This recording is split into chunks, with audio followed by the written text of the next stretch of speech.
룻기 구약성경 402페이지입니다. 룻기 사사기 다음에 룻기 1장 19절로 2장 16절까지요. 네. 1장 19절로 2장 16절까지 저와 여러분이 한 절씩 교독을 하겠습니다. 이에 그 두 사람이 베들레헴까지 갔더라. 베들레헴에 이를 때 온 성읍이 그들로 말미암아 떠들며 이르기를 이가 나오미냐 하느니라.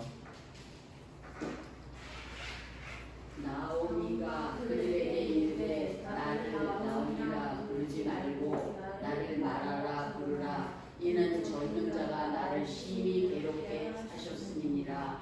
내가 풍족하게 나갔더니 여호와께서 내게 뛰어 돌아오게 하셨느니라. 여호와께서 나를 징벌하셨고 전능자가 나를 괴롭게 하셨거늘 너희가 어찌 나를 나오미라 부르느냐 하니라. 나오미가 모압 지방에서 그의 며느리 모압 여인 룻과 함께 돌아왔는데 그들이 보리 추수 시작할 때에 베들레헴에 이르렀더라. 나오미의 남편 엘리멜렉의 친족으로 유력한 자가 있으니 그의 이름은 보아스더라. 모압 여인 룻이 나오미에게 이르되 원하건대 내가 밭으로 가서 내가 누구에게 은혜를 입으면 그를 따라서 이삭을 주겠나이까 하니 나오미가 그에게 이르되 내 따라 갈지어다 하매 룻이 가서 베는 자를 따라 밭에서 이삭을 줍는데 우연히 엘리멜렉의 친족 보아스에게 속한 밭에 이르렀더라.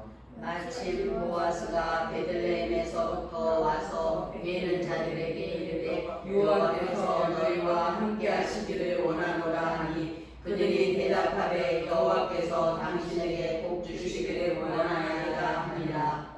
보아스가 베는 자들을 거느린 사안에게 이르되 이는 누구의 소녀냐 하니 베는 자를 거느린 사안이 대답하여 이르되 나와 함께 모압 지방에서 돌아온 모압 소녀인데 그의 말이 나로 베는 자를 따라 단 사이에서 이삭을 죽게 하소서 하였고 아침부터 와서는 잠시 집에서 쉬네 지금까지 계속하는 중이니이다. 보아스가 룻에게 이르되 내 딸아 들으라. 이삭을 주러 다른 밭으로 가지 말며 여기서 떠나지 말고 나의 소녀들과 함께 있으라. 그들이 베는 밭을 보고 그들을 따르라. 내가 그 소년들에게 명령하여 너를 건드리지 말라 하였느냐. 목이 마르거든 그릇에 가서 소년들이 기러운 것을 마실지니라 하느니라. 룻이 엎드려 얼굴을 땅에 대고 절하며 그에게 이르되 나는 이방 여인이거늘 당신이 어찌하여 내게 은혜를 베푸시며 나를 돌보시나이까 하니라. 보아스가 그에게 대답하여 이르되 내 남편이 죽은 후로 내가 시어머니에게 행한 모든 것과 내 부모가 고국을 떠나 전에 알지 못하던 백성에게로 온 일이 내게 분명히 알려졌느니라. 여호와께서 내가 행한 일에 보답하시기를 원하며 이스라엘 하나님 여호와께서 그의 나라에게 보호를 받도록 내게 온전한 상 주시기를 원하노라 하니라. 룻이 이르되 내 주여 내가 당신께 은혜 있기를 원하나이다. 나는 당신의 하늘 중에 하나와도 같지 못하나 당신이 이 하늘을 위로하시고 마음을 기쁘게 하는 말씀을 하셨나이다 하니라. 식사할 때 보아스가 룻에게 이르되 이리로 와서 떡을 먹으며 내 떡 조각을 손에 쥐거라 하므로 룻이 곡식되는 자 곁에 앉으니 그가 볶은 곡식을 주매 룻이 배불리 먹고 남았더라. 룻이 이삭을 주우러 일어날 때 보아스가 자기 소년들에게 명령하여 이르되 그에게 곡식 단 사이에서 죽게 하고 책망하지 말며 또 그를 위하여 곡식 가발에서 조금씩 뽑아 버려서 그에게 죽게 하고 꾸짖지 말라 하니라. 아멘. 보아스의 반신과 배려라는 제목으로 말씀을 중간으로 하겠습니다. 네, 5월 가정의 날을 맞이해서 룻기 말씀을 살펴보고 있습니다. 룻기는 허물어지고 퇴락한 가정이 어떻게 다시 재기할 수 있었는지를 보여주고 있습니다. 우리 역시 살다 보면 나오미 가정처럼 가정적으로나 개인적으로 어려워질 수가 있습니다. 하지만 하나님께서는 그런 우리들에게 또 기회를 주시고 다시 일어날 수 있도록 도와주십니다. 우리가 어떻게 어려움을 딛고 다시 일어날 수 있는지 살펴보도록 하겠습니다.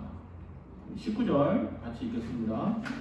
이에 두 사람이 베들레헴까지 갔더라. 베들레헴에 이를 때 온 성읍이 그들로 말미암아 떠들며 이르기를 이가 나로 누구냐 하는지라.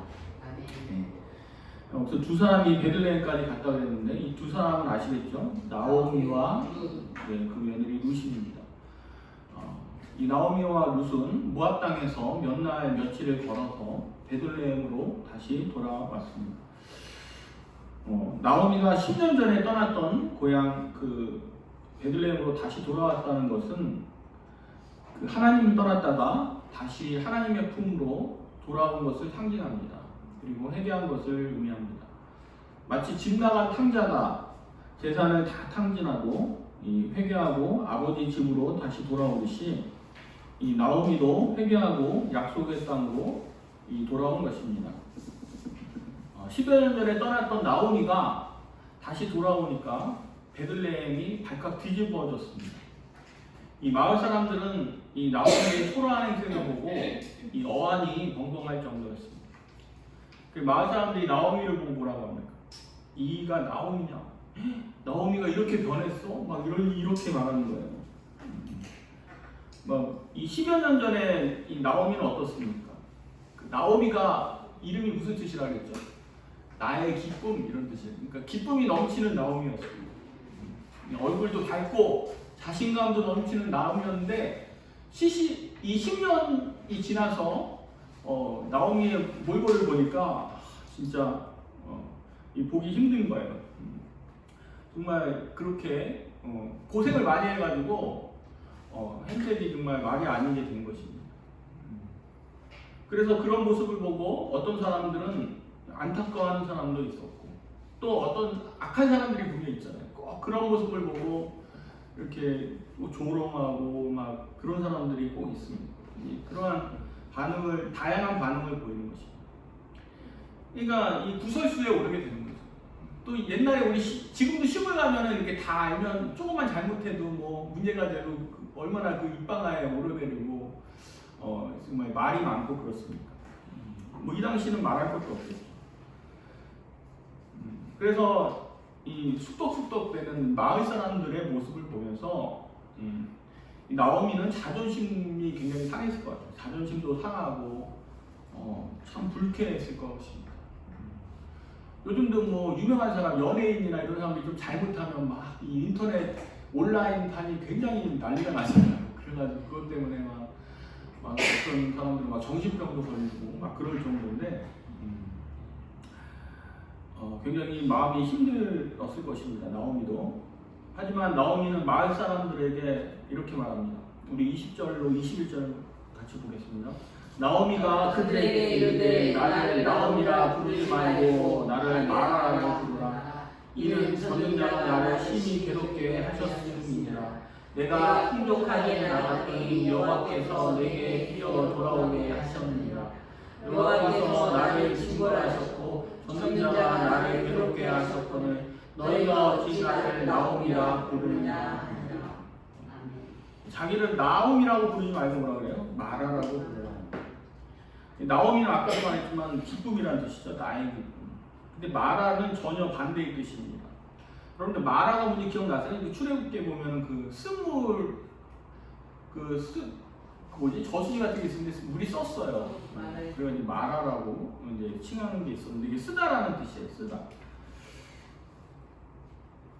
그래서 이 자신을 나는 마라다 이제 이렇게 하니까 이것이 어떤 의미를 가지고 있냐면 나오미가 자기의 직면한 처지를 받아들이고 자기에게 이러쿵 저러쿵 하는 사람들에게 개의치 않겠다는 의미인 것입니다. 이 나오미는 사람들의 조롱과 멸시에 분노하지 않고 덤덤하게 받아들이는 것입니다. 앞으로 나를 말하라고 해! 막 이렇게 어떻게 보면 위트가 섞인 것이죠. 해악이라고 할 수 있나요? 어쨌든 그렇게 초연하게 받아들이고 있는 것입니다. 막 불쾌하게 받아들이고 니네들 왜 그러니까 화내고 이러지 않았다는 것입니다. 덤덤하게 받아들이는 거죠. 이 나오미가 왜 이렇게 초연하게 받아들일 수 있을까요? 이 나오미는 하나님께서 징벌하셨다고 말합니다. 괴롭게 하셨다. 나를 하나님께서 괴롭게 하셨다. 하나님의 섭리라고 받아들이는 거예요. 자신에게 일어난 불행한 일에 대해서 하나님의 그러한 징계라고 받아들이는 것입니다. 힘들어서 참지 못하고 힘들다고 참지 못하고 이 하나님의 주신 기업을 떠났기 때문에 징계받아 마땅하다고 이렇게 생각하는 것입니다. 당연한 것으로 이렇게 마땅히 받아들인 것이죠. 이렇게 생각할 수도 있잖아요. 하나님 아무리 그래도 그렇지 너무 하신 거 아닙니까? 내가 잘못은 했지만 어떻게 그렇다고 해서 남편도 죽고 자식도 죽게 하실 수가 있습니까? 너무 심하다고 이렇게 하나님 앞에 불평하거나 원망할 수 있는데 이 나오미는 그러지 않았어요. 정말 이 하나님의 섭리로 받아들였고 하나님의 징계로 받아들이면서 묵묵히 그것을 받아들이는 모습을 볼 수가 있습니다. 이것은 뭐냐면 이 하나님에 대한 나오미의 겸손한 태도를 보여주는 것입니다. 겸손. 이것이 바로 겸손인 거예요. 자기에게 일어난 것에 대해서 정말 불평 원망하지 않고 화내지 않고 담담하게 받아들이는 것. 이것이 진정한 그 겸손인 것입니다. 우리가 겸손하면 오해할 수가 있어요. 내가 뭐 하나님 사람 앞에서 그냥 이렇게 그냥 하는 소리 있잖아요.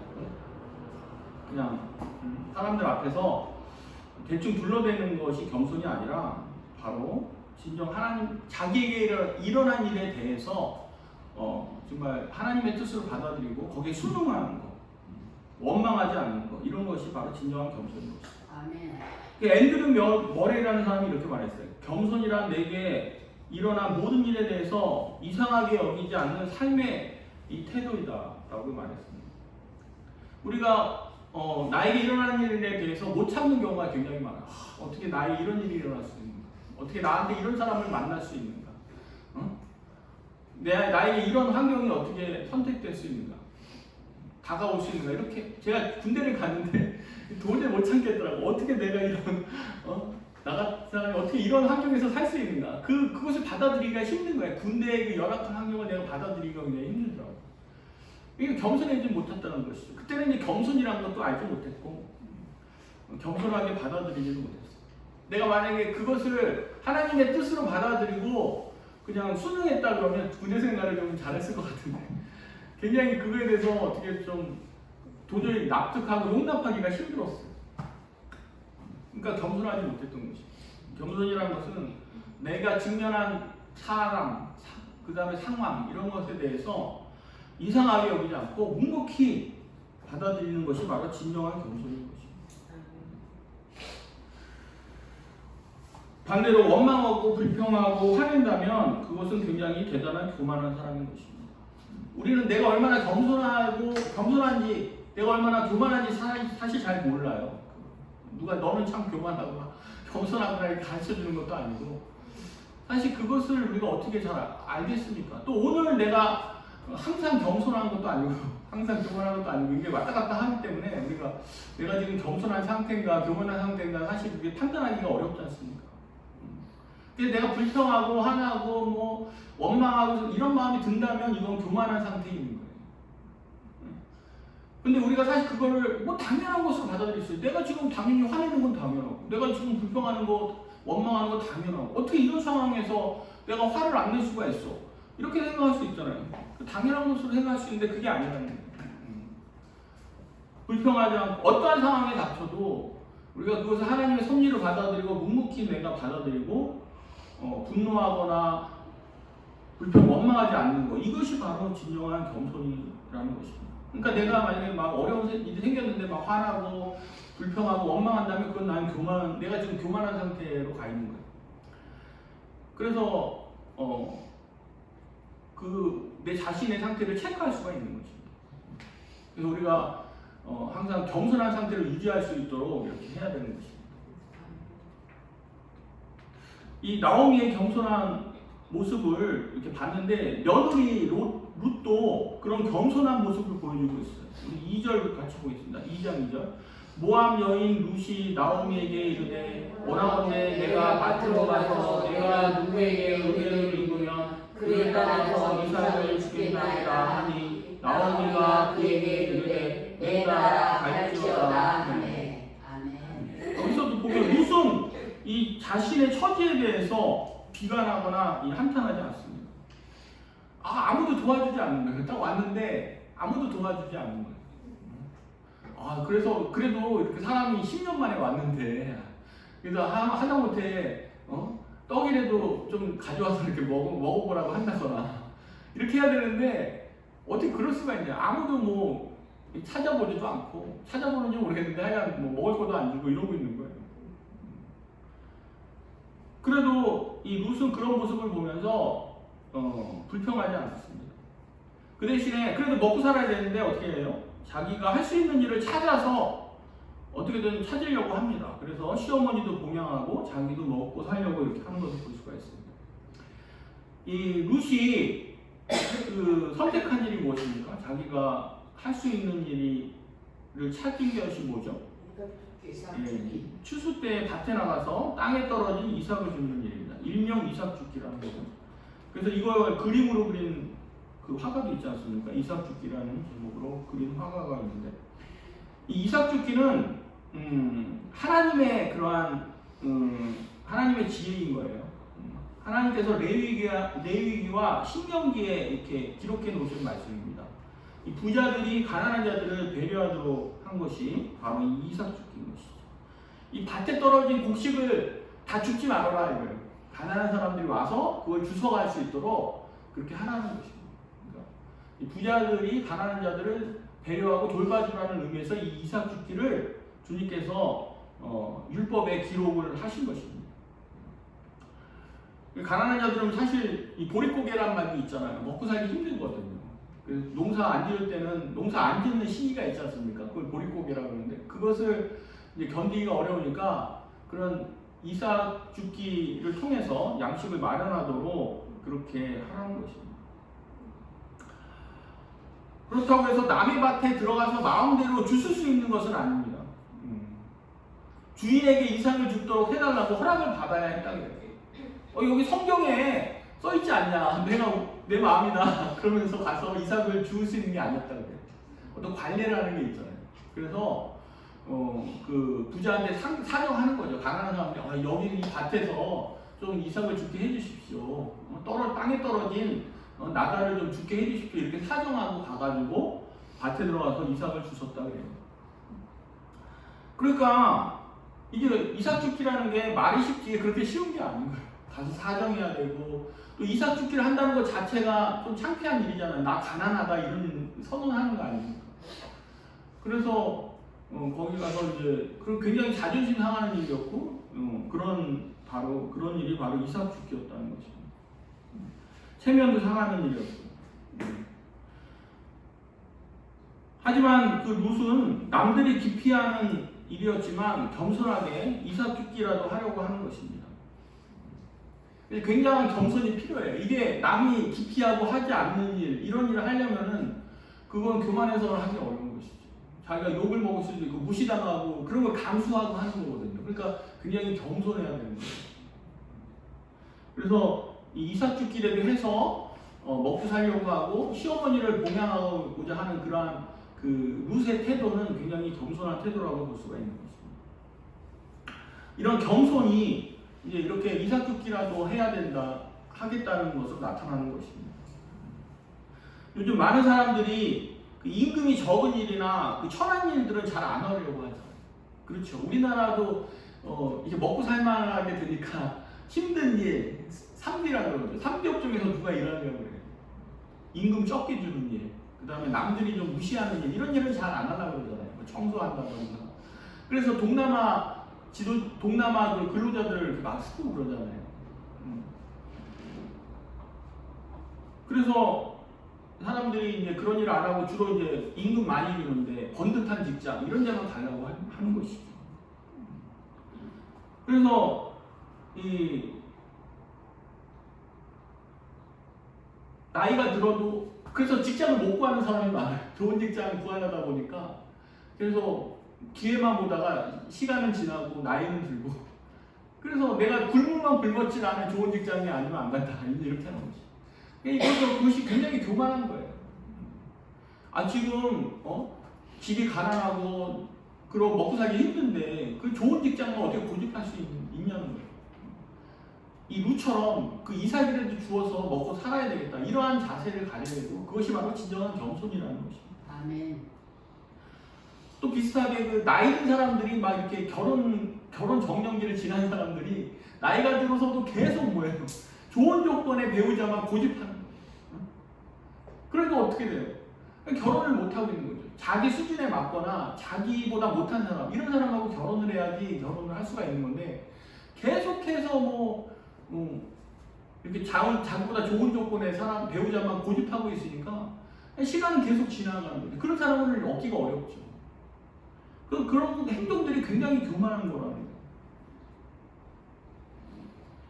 우리가 직장이든 결혼이든 이삭 죽기라도 하겠다는 겸손한 마음 자세만 있다면 어떠한 형편에서든지 얼마든지 다시 존재할 수가 있는 것입니다.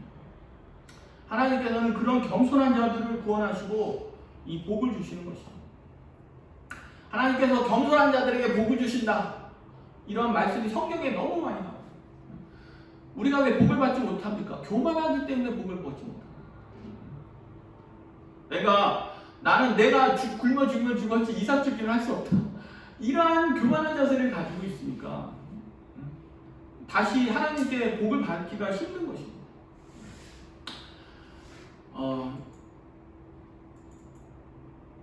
말씀을 같이 읽겠습니다.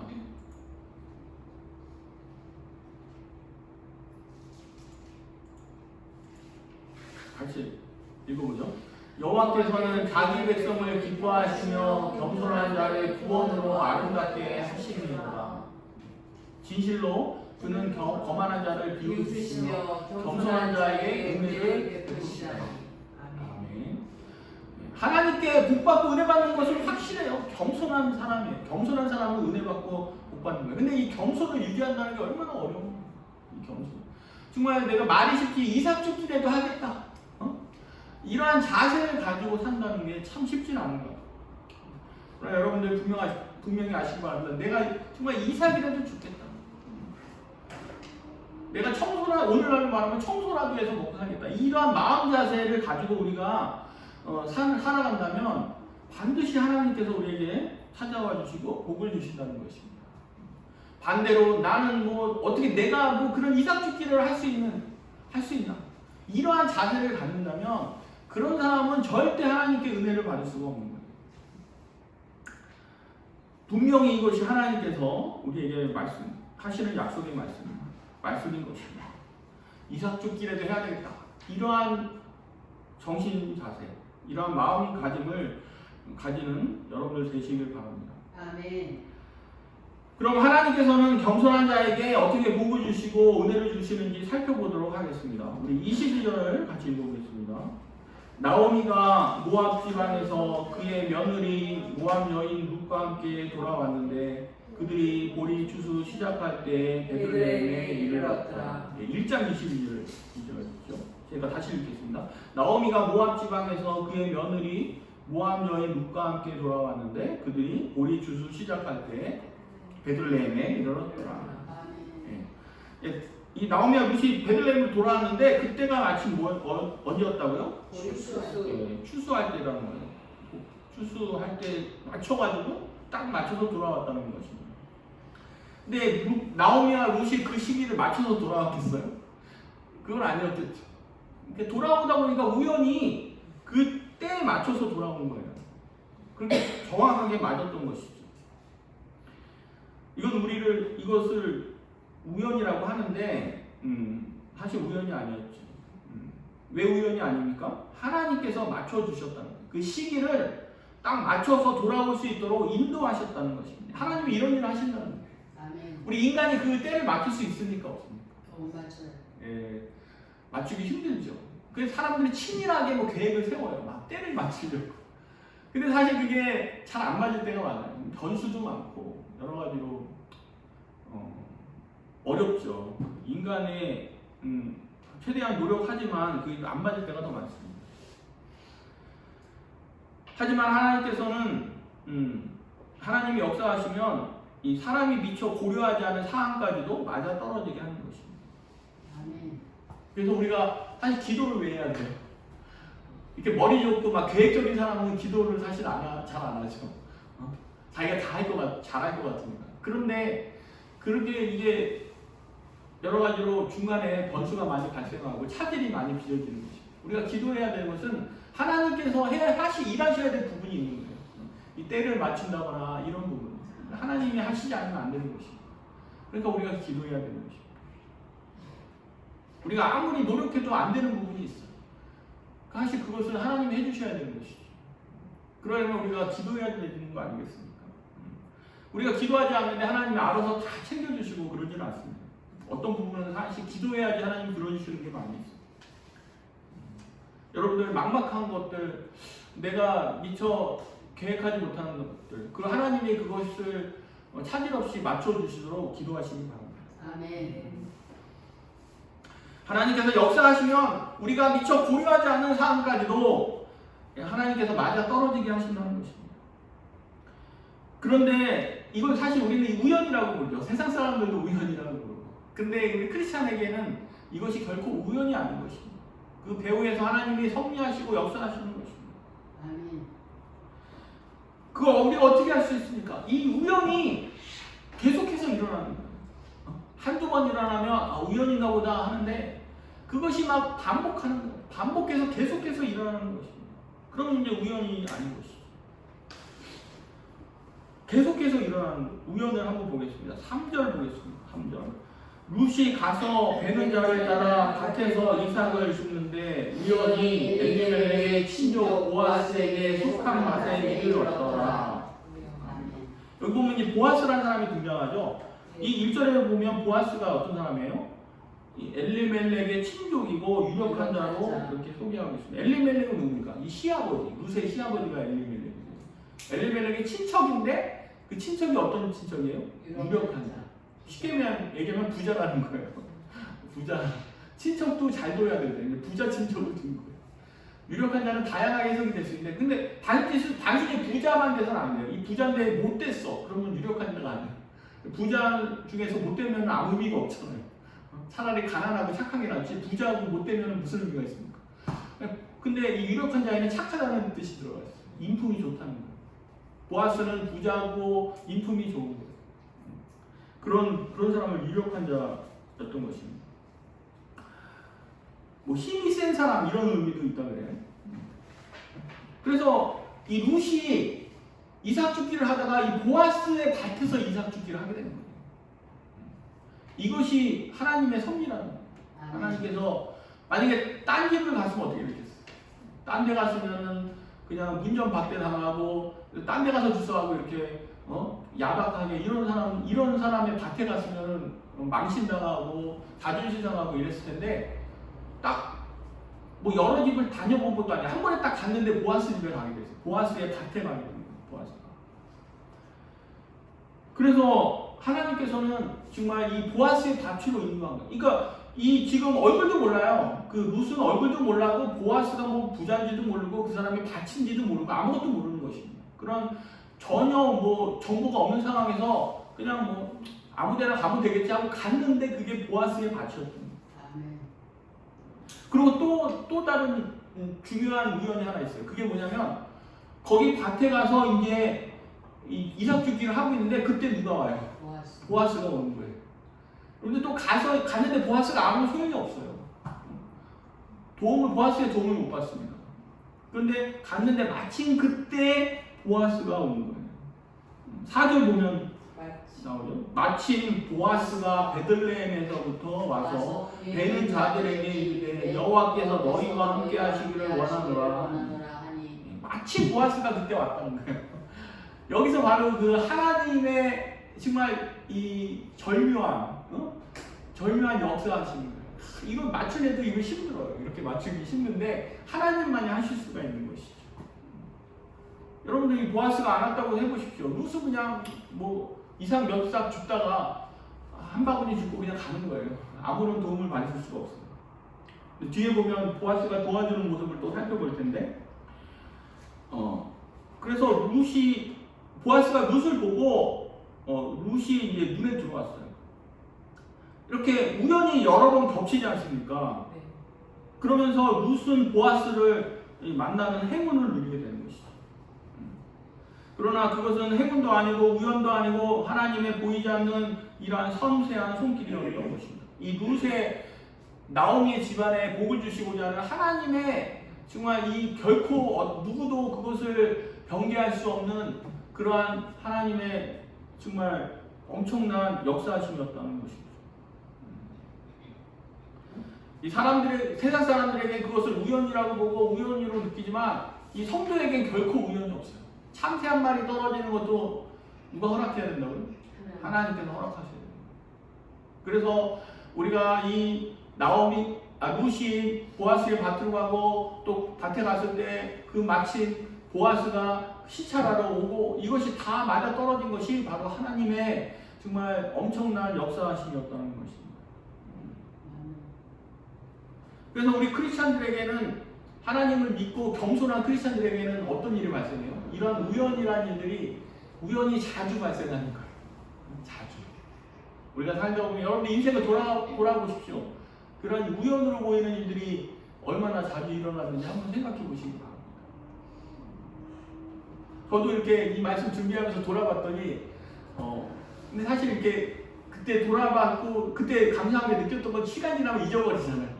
근데 또 이 말씀 듣고 다시 돌아보면 그때 또 은혜 받았던 것이 생각이 납니다. 돌아보니까 저에게도 우연한 일들이 굉장히 많이 일어났어요.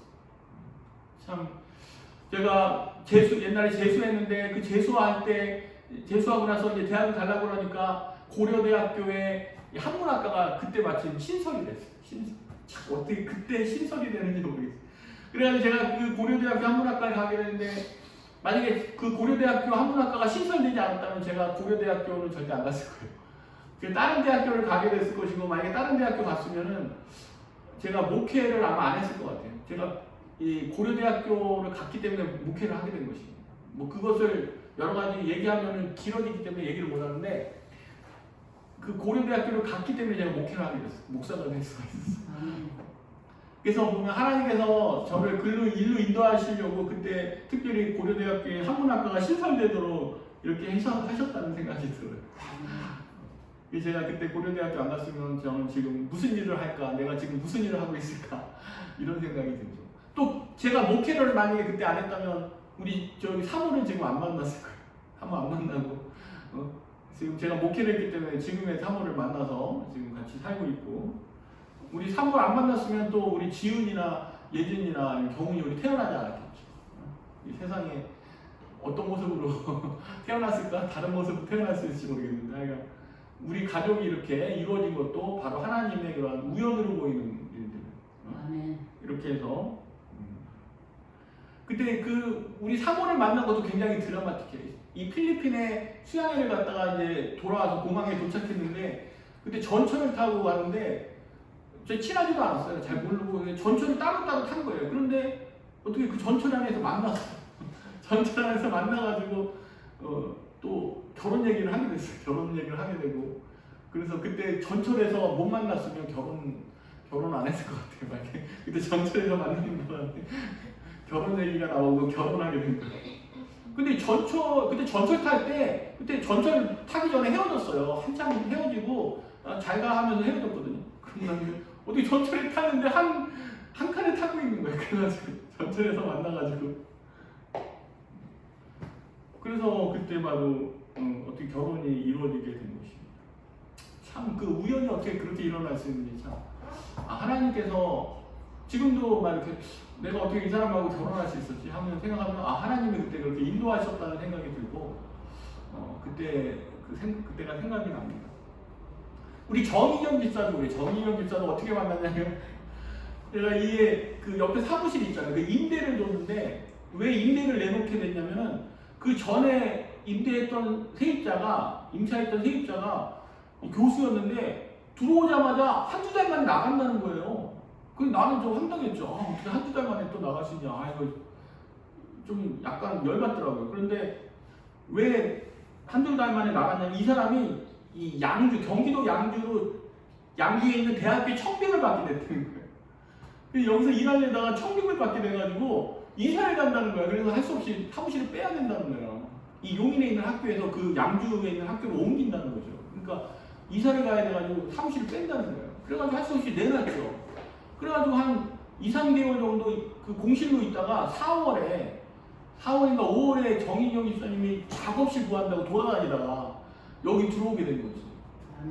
근데 만약에 그때 그 교수님이 거기를 청빙 안 받았으면 계속 여기서 있었을 테고 정인영 집사님도 못 만나고 우리 나봉원 권사님도 못 만났어요. 하나님께서 그렇게 역사하셨다니까요. 우리를 만나게 하시려고 그 많은 여러 사람을 막 이렇게 움직이셨어요. 그래서 참 그게 어떻게 우연입니까? 자꾸 우연히 그렇게 생기는 거예요. 그러다 보니까 이건 진짜 우연이 아니고 하나님의 섭리구나 이런 생각을 하게 되었습니다. 이렇게 우연으로 보이는 일들로 인해서 하나님께서 우리의 삶에 역사하시는 것입니다. 간섭하시고 역사하시고 또 그것을 통해서 우리에게 은혜를 주시는 것입니다. 그래서 그 만남이라는 노래 보면 우리 만남은 우연이 아니라 우리 만남. 이게 굉장히 신앙적인 그 노래인 거예요. 세상적인 노래 같지만 굉장히 그 신앙적인 어떤 밑바탕을 깔고 있는 노래라고 볼 수가 있는 거죠. 근데 여러분들도 이렇게 우연히 뭔가 이루어지는 일이 굉장히 많잖아요. 우연히 사고가 난다거나 우연히 뭐 나에게 좋은 일이 발생한다거나 그것이 결코 우연이 아니라는 거예요. 하나님께서 좋은 일이 발생하면 하나님께서 이 우연을 통해서 나에게 은혜주를 주셨구나. 또 내가 우연히 나쁜 일이 생기면 하나님께서 이걸 통해서 나를 징계하시는구나. 이렇게 우리가 받아들여야 한다는 것입니다. 그것은 막 그냥 대충 생각하는 것이 아니라 철저히 성경적인 거예요. 그게 하나님 앞에서. 그냥 우연으로 치부해버리고 그냥 대수롭지 않게 넘기면 결코 안 되는 거예요. 나에게 이런 나쁜 일이 생겼는데 이거 우연이야. 재수없어. 이렇게 보면 안 되는 거예요. 뭔가 하나님의 뜻이 있어서 나에게 나를 뭐 예를 들어서 징계하신다든가 또는 나에게 다른 길로 가라고 한다든가 뭐 이러한 어떤 하나님의 사인을 거기서 발견할 수가 있어야 됩니다. 그러니까 우연으로 치부해버리시면 안 되는 것입니다. 재수없어. 이런 말 절대로 하면 안 됩니다. 하나님께서 이 일을 통해서 나에게 뭐 징계하신다든가 이 행운이다. 이런 말 쓰면 안 돼요. 이걸 통해서 나에게 은혜를 주시는 것이지 결코 행운이나 이 재수없는 이런 일은 결코 우리 크리스찬에게 없는 것입니다. 하나님의 반드시 그 하나님의 섭리가 그 안에 내포가 되어 있는 거죠. 이렇게 하나님께서는 룻과 나오미에게 보아스라는 유력한 사람을 보내주셔가지고 이 퇴락한 한 집안을 다시 일으켜 주시는 것입니다. 그러면 보아스가 룻을 어떻게 도와주는지 살펴보도록 하겠습니다. 이거 살펴보는 게 굉장히 중요해요. 왜냐하면 이 보아스는 예수 그리스도를 예표하는 인물이라고 할 수가 있어요. 보아스의 모습 속에서 예수 그리스도를 발견할 수가 있는 것입니다. 이 보아스가 경제력과 능력과 인품을 갖춘 유력한 자로서 롯을 싣고 사는 것처럼 우리에게도 찾아오셔서 예수 그리스도 유력한 자이신 예수님께서 찾아오셔서 우리의 신랑이 되어주시는 것입니다. 여러분들 우리 집안에 유력한 사람이 있어서 우리 친척이 된다면 얼마나 좋습니까? 그렇죠? 그처럼 좋은 일이 없잖아요. 근데 하물며 예수 그리스도가 유력한 자로서 우리의 정말 우리의 후원자가 된다. 든든한 후원자, 백그라운드가 된다 그러면 그것처럼 좋은 게 어디 있어요? 얼마나 복된 인생입니까? 예수 그리스도를 신랑으로 삼은 자, 예수 그리스도를 주님으로 모시는 자는 정말 그 복된 인생이 그런 복된 인생이 세상에 없는 것입니다. 우리 주위에 정말 그 유력한 친척만 있어도 얼마나 목에 힘주고 정말 당당하게 살아갑니까? 하물며 우리 예수 그리스도께서 하나님의 아들이신 예수 그리스도께서 우리의 후원자가 되신다는데 그것처럼 좋은 일이 세상에 어디 있습니까? 우리 이 보아스가 어떻게 룻을 도와주는지 보면서 주님께서 우리를 어떻게 도우시는지 살펴보겠습니다. 9절을 같이 보겠습니다. 9절, 2장 9절. 그들이 배는 밭을 보고 그들을 따르자 내가 그 소년들에게 명령하여 너를 건드리지 말라 하였느니라. 목이 마르거든 그릇에다 넣어 소년들이 더러운 것을 이런 것을 마실지니라 하느니라. 아멘. 소년들에게 명령했다는 거예요. 너 저 누세게 치면 되지 마.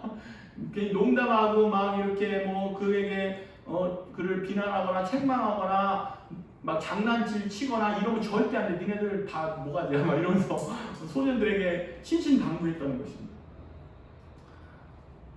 이것은 뭘 의미하는 것이죠?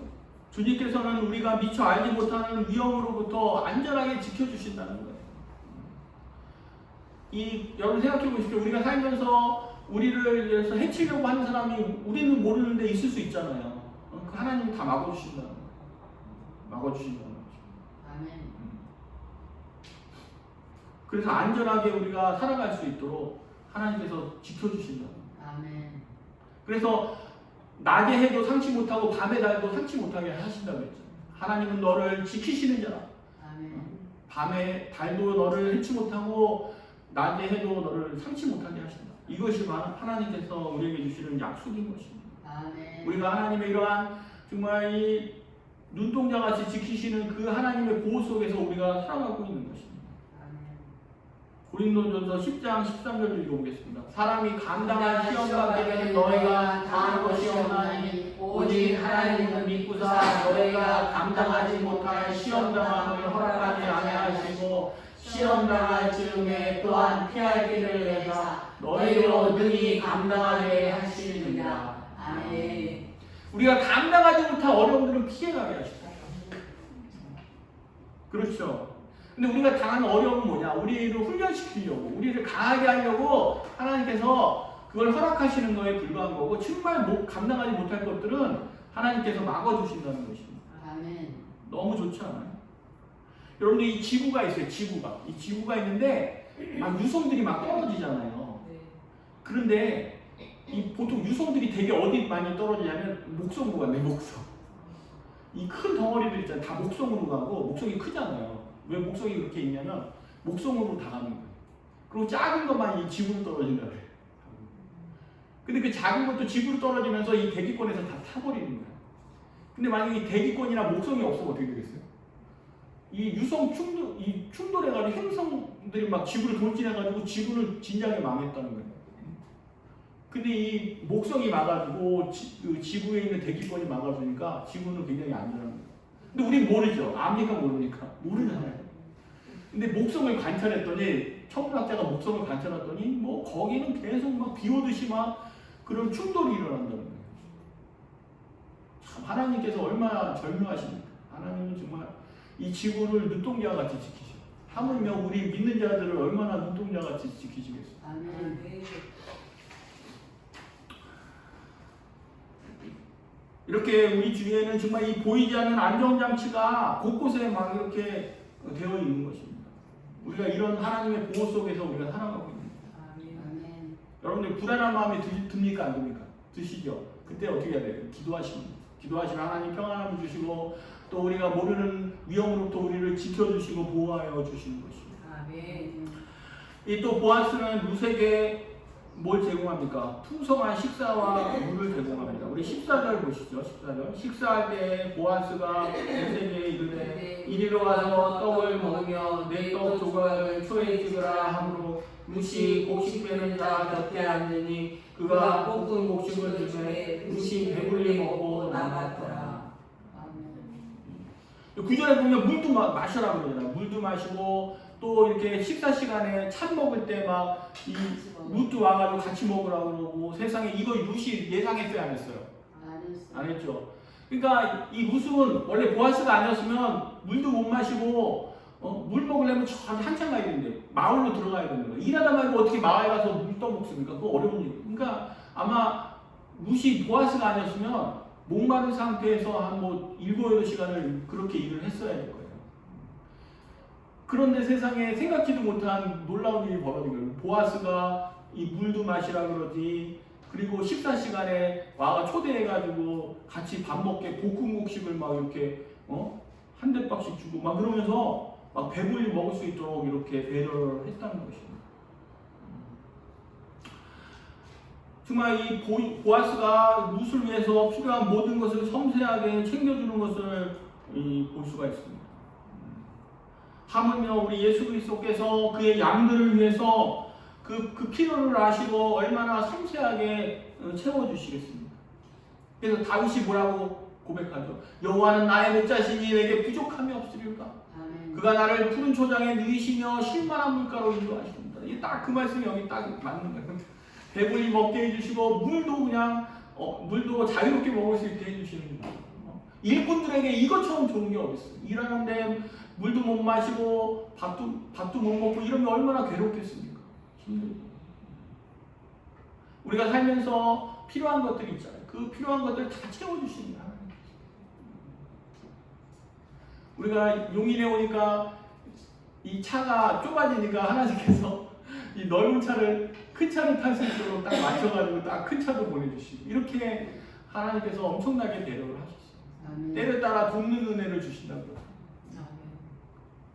목마를 때 물 주시고 배고프니까 밥 주시고 모든 필요한 것들을 이렇게 채워주시는 좋으신 하나님이신 것입니다. 그 보아스가 룻에게 그러한 점들을 배려를 했던 것입니다. 그리고 마지막으로 15절, 16절을 보겠습니다. 15절, 16절 룻이 이삭을 주로 일어날 때 보아스가 자기 소년들에게 명령하여 이르되 그에게 곡식 단 사이에서 죽게 하고 책망하지 말며 그를 위하여 곡식 다발에서 조금씩 뽑아버려서 그에게 죽게 하고 꾸짖지 말라 하니라. 아멘. 보아스가 뭐라 그래요? 룻에게? 곡식 반 사이에서 주스라 그래요.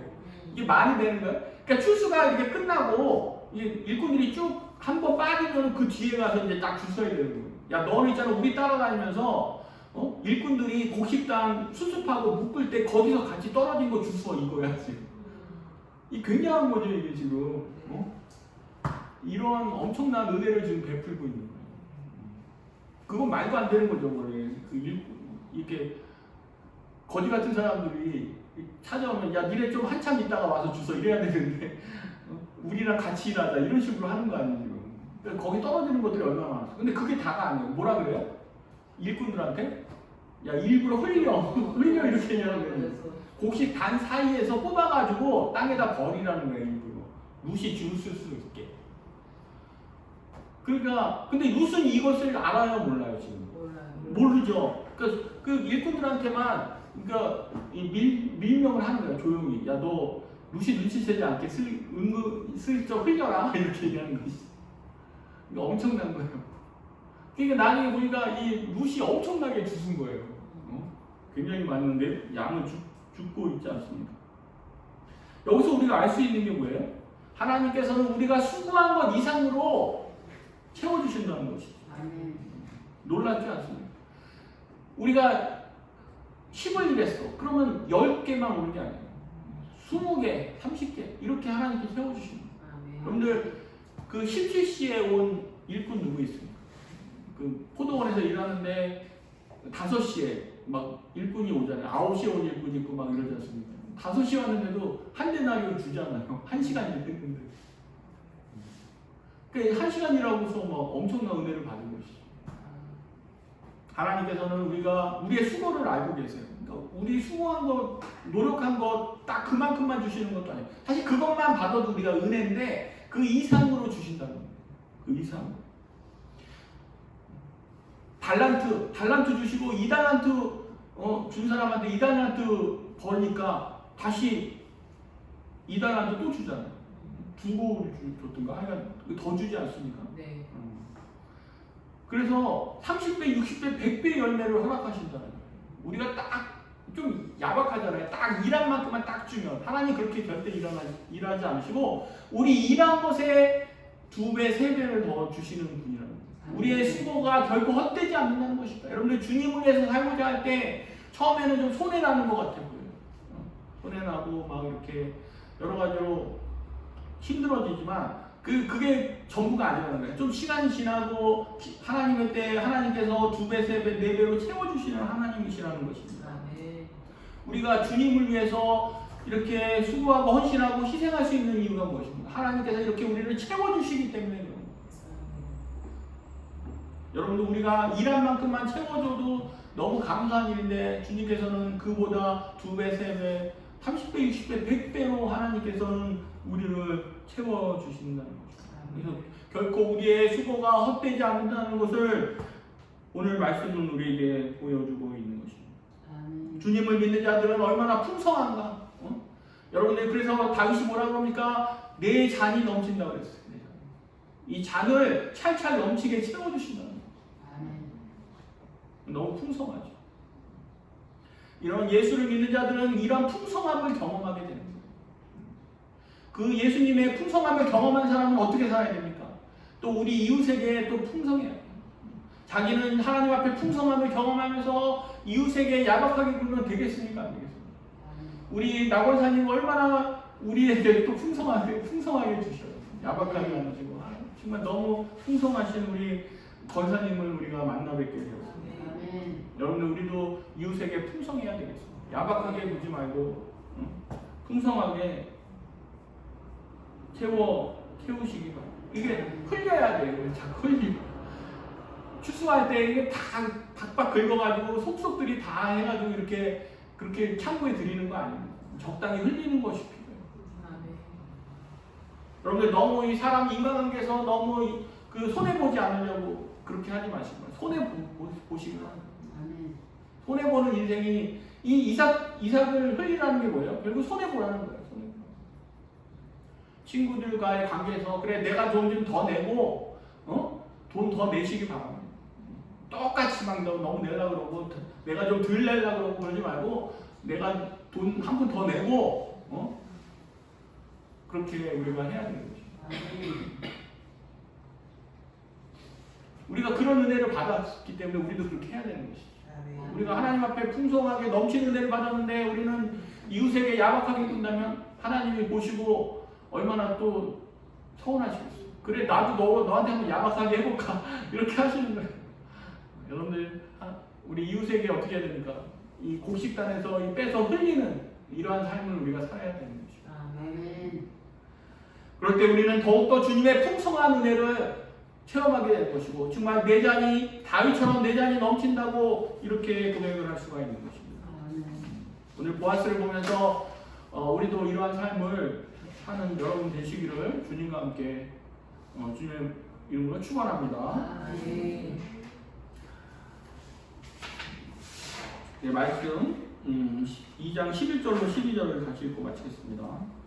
보아스가 그에게 대답하여 이르되 내 남편이 죽음으로 내가 시어머니에게 행한 모든 것과 내 부모와 고국을 떠나 전에 알지 못하던 백성에게로 온 일이 내게 분명히 알려졌느니라. 여호와께서 내가 행한 일에 보답하시기를 원하며 이스라엘의 하나님 여호와께서 그의 날개 아래 보호를 받으러 온 내게 온전한 상 주시기를 원하노라.